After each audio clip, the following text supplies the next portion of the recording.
This channel does not promote any violent, harmful, or illegal activities. All content provided by this channel is meant for an educational purpose only.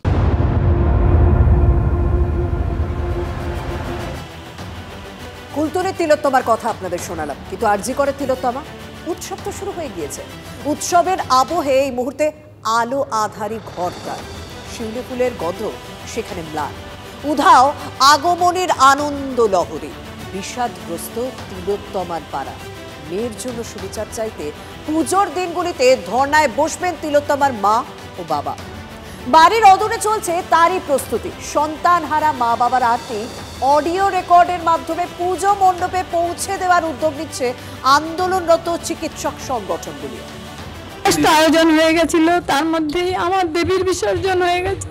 দেবী পক্ষ শুরু, বাতাসে উমার আগমনের সুর। পুজোর সময় মেয়ে বাড়ি ফিরবে। আনন্দ আয়োজনে ব্যস্ত পরিবারের বড়রা। বাংলার ঘরে ঘরে আনন্দের আবহ। তখন আক্ষেপের আধারে ঘেরা তিলোত্তমার বাড়ি। দেবীর বোধনের আগেই বিসর্জনের বিষণ্ণতা।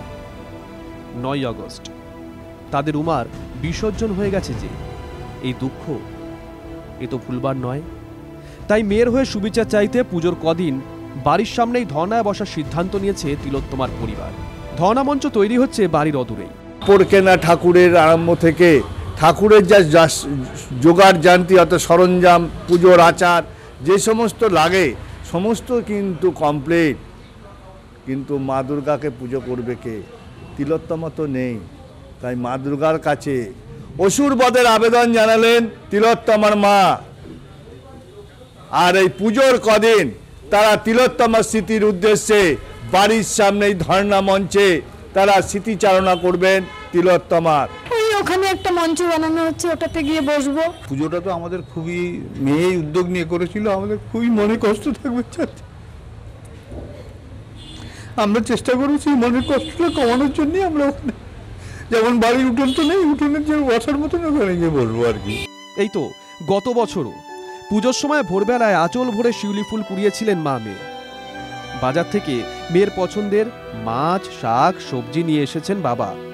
ঘরে আত্মীয় স্বজনদের আনাগোনা, আলোর মালায় সাজানো বাড়ি, প্রিয় মানুষগুলো সান্নিধ্যে থাকা, সে সবই অতীত। এটাই কি প্রাপ্তি ছিল?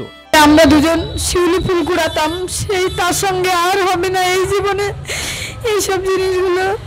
গাড়ি কিনেছিল, লং ড্রাইভে যাবো মা আমরা, যখন ডিআরপি হবে আমার অনেক ছুটি থাকবে, সেই জিনিসগুলো আমার আর এই জীবনে হবে না। তিলোত্তমা একা নয়, শিউলি ঝরা দিনগুলোতে আরো অনেক তিলোত্তমা ঝরে যাচ্ছে। অকাল বিসর্জন, উৎসবের আলো ম্লান, তবু মানুষ আশায় বাঁচে। তাকে কঠিন করে তোলে দ্রোহের আগুন। সেই অগ্নিশিখা পথ দেখাচ্ছে তিলোত্তমার হয়ে বিচার চাইতে পথে নামা মানুষগুলোকে। যে মানুষ আমার মেয়ের হয়ে আন্দোলনে নেমেছে, যারা সাধারণ নাগরিক বা যারা জুনিয়র ডক্টর, সিনিয়র ডক্টর, এবং কি দেশে বিদেশে যারা আমার মেয়েকে ঘরের মেয়ে মনে করেছে, তারা এখনো আন্দোলন করছে, প্রতিবাদ করছে। এই প্রতিবাদই আমাকে হয়তো জয় এনে দেবে। সুবিচার সে যে কি বিষম বস্তু হারে হারে বুঝতে পারছেন সবাই। উৎসবের দিনগুলোতেও তাই জুনিয়র ডাক্তাররা আমরণ অনশনের পথে। মেয়ের জন্য ধর্নায় বসবেন মা বাবা। আসলে তারা বুঝছেন এই সমাজ ব্যবস্থার শিরা উপশিরা মজ্জায় মিশে থাকা ওষুধদের সঙ্গে তো যুদ্ধ সহজ কথা নয়। অনুপ্রেরণা মহিষাসুর মর্দিনী, অসুর দলনী দেবী দুর্গা। মা দুর্গাকেও বলবো, তুমি যদি এসে থাকো মা, এই পৃথিবীতে এত অসুরের অত্যাচার, মানুষ অতিষ্ঠ হয়ে উঠেছে অসুর বিনাশ করে, তবেই তুমি মা মরতে যেও। মরতে ছিল। অনন্ত চট্টোপাধ্যায়ের রিপোর্ট, TV9 বাংলা।